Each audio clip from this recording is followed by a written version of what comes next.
So students now we talk about dimensions of physical quantity. इन सारे हम लोगों ने सिंबल्स को देखा और इन्हीं की हेल्प से हम क्या करेंगे, डायमेंशंस किसकी पता करेंगे, फिजिकल क्वांटिटी के बारे में पता करेंगे। ठीक है, तो हमने कई प्रकार की फिजिकल क्वांटिटी के बारे में देखा। हमने डिराइव्ड फिजिकल क्वांटिटीज में कई सारी क्वांटिटीज को डिराइव भी किया, जैसे एरिया, वॉल्यूम और तरह तरह के फोर्सेस को हमने देखा है, वर्क को देखा है। तो उन्हीं के यूनिट्स को हम ध्यान में रखते हुए क्या करेंगे, इनके डायमेंशंस के बारे में बात करेंगे। ठीक है, तो एरिया के बारे में हमने देखा था। पहला अगर हम बात करें तो एरिया के बारे में हम देखते हैं। तो एरिया का क्या था, डायमेंशन यूनिट क्या था, मीटर स्क्वायर था। ठीक है, मीटर स्क्वायर था। तो मीटर स्क्वायर के लिए हम क्या कर रहे थे, लेंथ के लिए हमने क्या डिनोट किया था, L डिनोट किया था। यानी कि जहां पे M यूज किया जा रहा था वहां पे हम क्या कर रहे हैं, L हमें यूज करना है। तो ये क्या हो जाएगा, L स्क्वायर हो जाएगा। क्लियर। उसी प्रकार से अगर हम इसकी बात करें, वॉल्यूम की बात करें, तो वॉल्यूम क्या था, मीटर क्यूब था। ठीक है, डिराइव्ड फिजिकल यूनिट। ठीक है, डिराइव्ड यूनिट क्या है वॉल्यूम की, मीटर क्यूब है। डिराइव्ड यूनिट एरिया की क्या है, मीटर स्क्वायर है। तो ये क्या आया, L क्यूब आया। ठीक है, पर हमने बोला है कि हम इस चीज को ध्यान में रख करके चलेंगे, कहीं भी किसी भी डायमेंशन के बारे में अगर हम लिख रहे हैं किसी भी फिजिकल क्वांटिटी के, तो हमें क्या लिखना है, M, L और T के टर्म्स में लिखना है। ठीक है, तो ये तो अभी केवल हमें L के टर्म्स में दिख रहा है, ये भी केवल L के टर्म्स में दिख रहा है। तो अगर हम इसको M, L और T के टर्म्स में लिखना चाहें तो हम कैसे लिख सकते हैं, और करके लिख सकते हो, M या स्क्वायर इसको अंदर लो। ठीक है, M, L, T के फॉर्म में लिखोगे तो यहाँ M तो है ही नहीं, तो M टू द पावर 0 हो जाएगा। L का क्या है, स्क्वायर है, और T का क्या है, 0। ठीक, उसी प्रकार से इसको भी लिख सकते हैं, M क्या है, 0 है, L क्या है, 3 है, T क्या है, 0। क्लियर। उसी प्रकार से हम क्या लिख सकते हैं, mass density. We talk about mass density. Mass density क्या होता है, मास अपॉन वॉल्यूम, यानी कि KG upon metre cube. KG का हमने क्या करा है, केजी किसके लिए डिनोट किया जाता है, मास के लिए डिनोट किया जाता है, पर हमने उसको सिंबल अब क्या दे दिया है, कैपिटल M का सिंबल दे दिया है। क्लियर, हमने उसको किसका सिंबल दे दिया है, कैपिटल M का सिंबल दे दिया है। और इसका क्या होगा, मीटर क्यूब L क्यूब। अब इसको अगर हम ऊपर ले जाएंगे तो L टू द पावर क्या हो जाएगा, -3 हो जाएगा। M L to the power -3। और साथ ही साथ हम इसको और क्या लिख सकते हैं, T के टर्म में भी अगर हम लिखना चाहें तो क्या लिख सकते हैं, M L to the power -3 T to the power 0। Clear. तो M का क्या है, 1 है, L का क्या है, -3 है, T का क्या है, 0 है। तो अब अगर हमसे कोई पूछे इस फिजिकल क्वांटिटी का, ये क्या है, डेंसिटी क्या है, फिजिकल क्वांटिटी है, वॉल्यूम क्या है, फिजिकल क्वांटिटी है, एरिया क्या है, फिजिकल क्वांटिटी है। क्लियर। तो अब अगर हमसे पूछे कोई कि डेंसिटी का, यानी कि मास डेंसिटी का M के टर्म्स में डायमेंशन क्या है। ठीक है, density, dimension of mass density. ठीक है, mass density in terms of M। M अगर कोई पूछे तो हम क्या कह सकते हैं, इस 1। क्लियर। उसी प्रकार से डायमेंशन ऑफ, अगर हमसे पूछे mass density in terms of length, in terms of L क्या है, -3।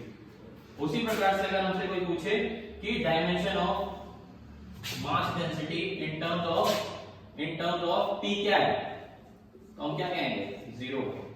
क्लियर। तो हमने इसको यहां बताया कि डायमेंशंस क्या है, डायमेंशन आर द पावर्स। ठीक है, dimensions are the powers to which the fundamental physical units are raised in order to get the expression of derived physical quantity. Clear. उसी प्रकार से चौथा हम देख रहे हैं, या फिर हम लोग इसको अपने ब्लैक लिखे। अब हम अपना फोर्थ पॉइंट देखते हैं। ठीक है, फोर्थ के लिए हम निकाल लेते हैं वेलोसिटी के लिए। वेलोसिटी क्या होता है, डिस्प्लेसमेंट अपॉन टाइम होता है। ठीक है, तो डिस्प्लेसमेंट का क्या हो जाएगा, मीटर हो जाएगा फंडामेंटल यूनिट, और टाइम का क्या हो जाएगा, सेकंड हो जाएगा। क्लियर। तो हम इसके लिए लेंथ के लिए देख चुके हैं, जिसका फंडामेंटल यूनिट m है, उसको हम किससे रिप्लेस कर रहे हैं, L से डिनोट कर रहे हैं। ठीक है, तो उसको हम लिख सकते हैं L, और सेकंड के लिए क्या लिख सकते हैं, T। तो उसको हम लिख सकते हैं इन टर्म्स ऑफ mLT। अगर लिखना चाहें तो हम क्या लिख सकते हैं, m to the power 0, l to the power 1, t to the power -1। Clear? उसी प्रकार से अगर हम एक्सेलरेशन की बात करें, एक्सेलरेशन ये क्या होता है, metre upon second into second, metre per second square. ठीक है, इसकी जो फंडामेंटल यूनिट होती है वो क्या होती है, मीटर पर सेकंड स्क्वायर। इसके लिए हम लिख सकते हैं, मीटर के लिए लिख सकते हैं L, लिख सकते हैं सेकंड के लिए लिख सकते हैं T, इस सेकंड के लिए लिख सकते हैं T, ये सेकंड के लिए क्या होगा, T होगा। तो t टू द पावर 2 हो गया, डिनोमिनेटर में ये जो ऊपर जाएगा तो क्या होगा, t टू द पावर -2 हो जाएगा। क्लियर? तो m to the power 0, l to the power 1, t to the power -2।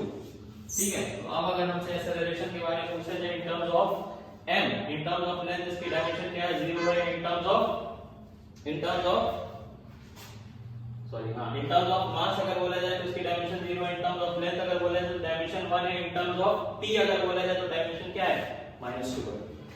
उसी प्रकार से जितने सारे अगर हमें फॉर्मूलास पता हो तो उन फॉर्मूला के बिहाफ पे हम क्या कर सकते हैं, अपना डायमेंशंस को हम कैलकुलेट कर सकते हैं। ठीक है, अब हम बात करते हैं फोर्स के बारे में। फोर्स, फिजिकल क्वांटिटी फोर्स के बारे में। तो ये क्या होता है, मास इनटू एक्सेलरेशन होता है। और फोर्स का जो हमने यूनिट जो कैलकुलेट किया वो क्या होता है, KG metre per second square. यही होता है ना, जिसको एज ए होल हम क्या कह रहे थे, न्यूटन का नाम दे दिया था इसको। ठीक है, एक सिंगल नोटेशन से उसको हमने डिनोट कर दिया था। तो केजी के लिए क्या होता है, m होता है। केजी के लिए क्या होता है, m होता है। मीटर के लिए क्या होता है, l होता है। l होता है सेकंड स्क्वायर है, यानी कि s इनटू s है, डिनोमिनेटर में s इनटू s है पहले की तरह, तो t इनटू t हो जाएगा। क्लियर? तो अब हम यहां से इसके बारे में लिख सकते हैं m l t to the power -2।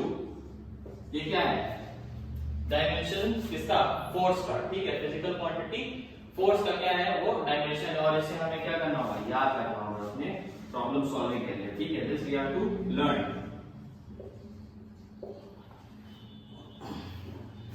उसी प्रकार से हम मोमेंटम के बारे में बात करते हैं। तो मोमेंटम के बारे में अगर लिखें तो what is momentum, mass into velocity. Momentum is mass into velocity.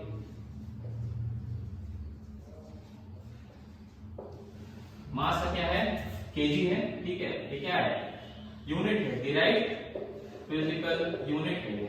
ठीक है, तो उसका क्या है, मास इनटू वेलोसिटी, यानी कि केजी डॉट क्या होगा, metre per second. Clear? KG into metre per second होगा। इसका भी लिख सकते हैं इसी प्रकार से, केजी का क्या हो जाएगा, m हो जाएगा, मीटर का क्या हो जाएगा, l हो जाएगा, और नीचे क्या आ जाएगा, सेकेंड आ जाएगा, यानी कि t हो जाएगा। तो उसी प्रकार से हम इसको भी लिख सकते हैं m l t to the power -1। Clear? तो ये किसका हो गया, मोमेंटम का हो गया। उसी प्रकार से हम लिख सकते हैं वर्क का। वर्क 8 नंबर क्या है, वर्क। वर्क क्या होता है, फोर्स इनटू डिस्प्लेसमेंट होता है। ठीक है, फोर्स इनटू डिस्प्लेसमेंट होता है। तो उसका हम लोगों ने कैलकुलेट किया था, ये क्या आता है, केजी मीटर स्क्वायर पर सेकंड स्क्वायर, ये होता है। ठीक है, इसका डिराइव्ड फंडामेंटल यूनिट क्या होता है, डिराइव्ड फिजिकल यूनिट क्या होता है, वर्क का ये होता है। ठीक है, I am talking about unit, I am not talking about the whole physical quantity. यहाँ पे एक इंटीजर भी आ रहा होगा, ठीक है, पर हम इसकी यूनिट की केवल बात कर रहे हैं। वर्क में केवल यूनिट की बात कर रहे हैं, डायरेक्ट फिजिकल यूनिट की हम बात कर रहे हैं। तो ये हो जाएगा तुम्हारा, केजी का क्या हो जाएगा, m हो जाएगा, मीटर का क्या हो जाएगा, l स्क्वायर हो जाएगा, सेकंड का क्या हो जाएगा, t डॉट t हो जाएगा पर सेकंड। तो ये क्या लिख सकते हैं हम, m l square t to the power -2। अब हम स्टूडेंट्स हम देखेंगे व्हाट इज पावर। ठीक है, तो पावर के बारे में जानते हैं, what is power, work upon time लिखते हैं। ठीक है, वर्क अपॉन टाइम लिखते हैं। तो वर्क को ऑलरेडी हम डिराइव कर चुके हैं, डायमेंशन वो क्या होता है, m l square t to the power -2। ठीक है, m l square t to the power -2 होता है, और t के लिए क्या होता है, सिंपल टाइम हो जाता है। क्लियर? तो अब हम इसको क्या लिख सकते हैं, यहाँ से m l square t to the power -3। ये क्या हो गया, डायमेंशन किसका हो गया, इस फिजिकल क्वांटिटी फोर्स का डायमेंशन हो गया। Clear? Now we talk about, तो इस प्रकार से हमने 9 टाइप की क्या देखी फिजिकल क्वांटिटी के बारे में, हमने डायमेंशन यहाँ निकाला। अब हम बात करते हैं एनर्जी। एनर्जी क्या होता है, जूल होता है। ठीक है, जूल को ऑलरेडी हमने डिराइव कर चुका है, हमने उसका direct fundamental quantity physical quantity हमने ऑलरेडी निकाल चुके हैं उसका, और वो क्या होता है, तो हमने जूल का क्या निकाला था, केजी मीटर स्क्वायर पर सेकंड स्क्वायर निकाला था। क्लियर? तो यहां से हम लिख सकते हैं इन टर्म्स ऑफ एमएलटी के फॉर्म में हम लिख सकते हैं, तो केजी का क्या हो जाएगा, m हो जाएगा, इसका क्या हो जाएगा, l स्क्वायर हो जाएगा। क्लियर? इसका क्या हो जाएगा, l स्क्वायर हो जाएगा मीटर स्क्वायर का, और इसका s स्क्वायर है यानी कि अपॉन में वो ऊपर क्या हो गया -2। क्लियर? तो ये किसका हो गया, डायमेंशन किसका हो गया, एनर्जी का हो गया। Now we talk about the dimension of kinetic energy. Kinetic energy के बारे में हम जानते हैं क्या होता है स्टूडेंट्स, 1/2 mv²। क्लियर? तो ये तो ये क्या है, ये न्यूमेरिकल वैल्यू है। क्लियर? ये क्या है, न्यूमेरिकल वैल्यू है, तो इसको हम थोड़ी देर के लिए अपने डायमेंशन में क्या कर सकते हैं, नेग्लेक्ट भी कर सकते हैं। तो ठीक है, तो केवल हम मास का देखते हैं, वो क्या आता है, केजीज आता है। तो केजी के लिए हम क्या यूज करते हैं, कैपिटल M डिनोट करते हैं। ठीक है, ये मास है। ठीक है, तो मास के लिए क्या कर रहे हैं, m डिनोट कर रहे हैं, और इसके लिए क्या कर रहे हैं, v स्क्वायर के लिए क्या कर रहे हैं, मीटर पर सेकंड। ठीक है, ये क्या कर रहे हैं, मीटर पर सेकंड। तो इसको पहले हम ऐसे लिख सकते हैं, केजी मीटर पर सेकंड, और उसका क्या है, स्क्वायर है। ठीक है, मीटर पर सेकंड का क्या है, स्क्वायर है, वेलोसिटी के यूनिट का क्या है, स्क्वायर है। तो यहां से क्या आया, इसका तो m आया, और इसका क्या आया, इसका क्या आया, मीटर स्क्वायर का करें तो l स्क्वायर आ गया, और साथ ही साथ अपॉन में t स्क्वायर आ गया। तो t स्क्वायर में जब हम ऊपर ले गए तो क्या आ गया, t टू द पावर -2 आ गया। Now student we talk about impulse. तो इंपल्स क्या होता है, कुछ क्षण के लिए लगने वाला फोर्स किसी बॉडी पे। ठीक है, तो इंपल्स क्या होता है, IMPULS। इंपल्स जो होता है force into delta T. Delta T क्या है, एक स्मॉल टाइम है जिसके दौरान ये फोर्स किसी बॉडी ने एक्सपीरियंस किया। क्लियर? तो हमने ऑलरेडी हमने तुमसे बोला था कि फोर्स का जो है डायमेंशन तुम्हें याद कर लो, वो क्या होता है, ml t to the power -2 होता है। Clear? ml t to the power -2 होता है। ठीक है, और ये t का क्या होता है, सिंपल t होता है, तो इसलिए हम यहां लिख देंगे ml t to the power -1। ये क्या है, dimension of impulse. Clear? Thank you. And now हम जो नेक्स्ट लेक्चर है, जो यानी कि लेक्चर 4 है, वो हम अपने नेक्स्ट वीडियो में देखेंगे। इसमें we talk about errors. Thank you.